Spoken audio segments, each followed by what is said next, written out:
All right, let's talk about travel. Random number between 1 and 30. 21. Kyoto, Kennin-ji. Okay, this is a great one.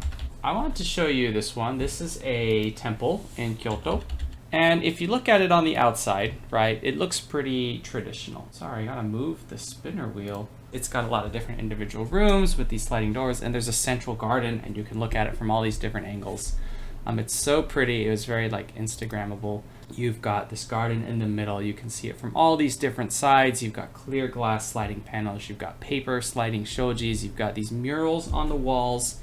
And my wife took me here because she said she really liked it, and I'd never heard of it this last time we were in Kyoto. And I was kind of walking around. It's like, wow, this is really neat. Like, it's got a very traditional layout, right? You get to walk in between the buildings on these little wooden platforms under these awnings, and it was really pretty.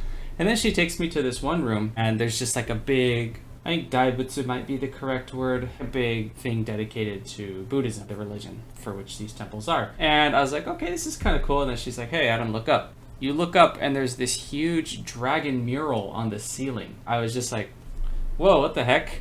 It was just so neat to like come into this thing and then look up and there's just this massive intricate mural of these dragons on the ceiling. That was not something I was expecting or had ever seen before.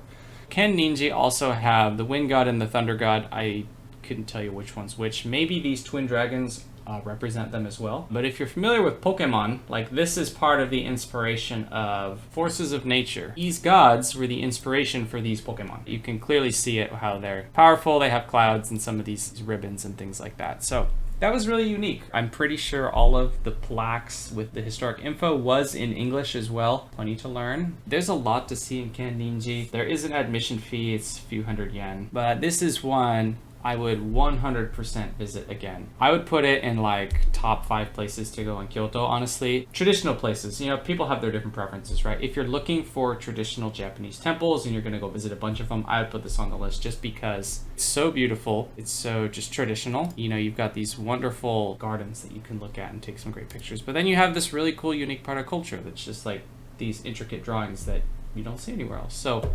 but yeah, Kennin-ji, great find. So glad my wife took me there, and I'd head back. So.